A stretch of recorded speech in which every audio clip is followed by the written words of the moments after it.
It consists of 5 categories, which is the oils and carbs and like poultry and meat and fruits and vegetables, I think.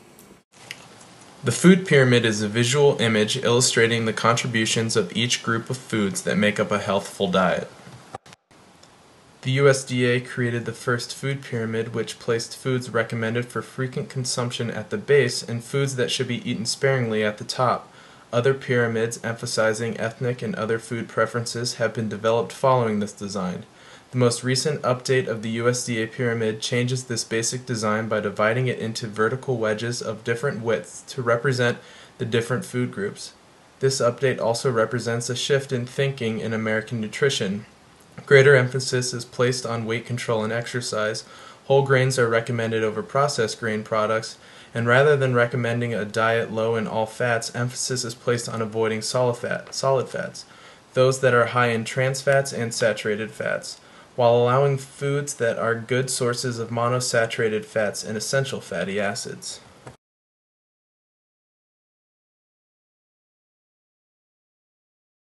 For grains, the USDA recommends 3 to 10 ounce equivalents per day.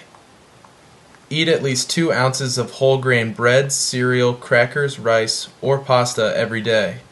Look for whole before the grain name on the list of ingredients. 1 ounce equivalent is equal to 1 slice of bread. For vegetables, the USDA recommends 1 to 4 cups per day. Make sure you eat more dark green veggies, eat more orange veggies, and eat more dry beans and peas. An example of 1 cup would be 2 cups of raw leafy greens. For fruits, the USDA recommends 1 to 2.5 cups per day. Eat a variety of fruit. Choose frozen, fresh, canned, or dried fruit. Go easy on the fruit juices as they contain a lot of sugar. One example of a cup of fruit would be 1 large orange. For oils, the USDA recommends 3 to 11 teaspoons per day. Make most of your fat sources from fish, nuts, and vegetable oils. Limit solid fats like butter, margarine, shortening, and lard. 1 tablespoon of vegetable oil equals 3 teaspoons.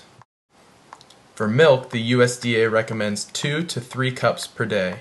Go low-fat or fat-free if you can. If you don't or can't consume milk, choose a lactose-free product or other calcium sources. 1 cup of yogurt is an example of 1 cup of milk. For meats and beans, the USDA recommends 2 to 7 ounce equivalents per day. Choose low-fat or lean meats and poultry. Bake it, broil it, or grill it. Vary your choices with more fish, beans, peas, nuts, and seeds. 1 egg is equivalent to 1 ounce.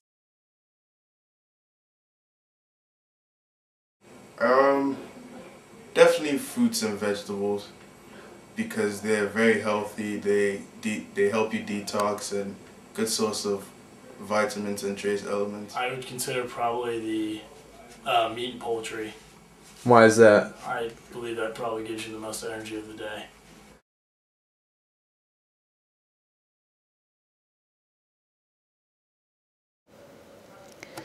Along with the remodeled food pyramid for 2010, mypyramid.gov has included a physical activity recommendation for the first time since its creation in 1992. Specifically, adults should be active for 30 minutes and children for 60 minutes every day or most days of the week. This can include walking briskly, bicycling, dancing, hiking, and basketball. When constructing a diet plan specific to your wants and needs, the food pyramid provides a visual for what is most important in one's diet and what groups can be cut or reduced in order to achieve one's goal for a healthier lifestyle. In the new pyramid, there is more separation between good and bad oil. According to Walter C. Willett, professor of medicine at Harvard Medical School, people are harming themselves by eliminating the good types of fat from their diet. Studies are showing that people who eat monounsaturated or polyunsaturated oils have lower levels of LDL, triglycerides, and a lower risk of erratic heartbeats and blood clots. The problem with the efforts of the USDA, while generally well-intended, have been quite flawed at actually showing people what makes up a healthy diet. Why, you ask? Their recommendations have often been based on out-of-date science and influenced by people with business interests in their messages. According to Willett, the original 1992 pyramid was based on scientifically unfounded advice and a diet heavy on protein, unclear information about carbs, and dismissive of healthy oils and nuts and plants. The information has stuck with our culture through the years and has been a contributing factor to obesity, poor health, and even premature death. Willett and his Harvard colleagues suggest a remodeling of the pyramid, and have done so with their healthy eating pyramid. With a foundation based on daily exercise and weight control, these two related elements strongly influence your changes for staying healthy. Few people use the new food pyramid because they lack awareness and understanding of the benefits and changes that have been made. Have you ever used the food pyramid to construct your meal plans? Not really, because I feel like everything I try to get a balanced diet, but I don't really refer to what's in the pyramid per se. I just pick what I like and hopefully it'll be balanced enough. Herb, have you ever used the food pyramid when deciding what you're going to be eating for the day? No, I've never even considered the food pyramid for my daily diet.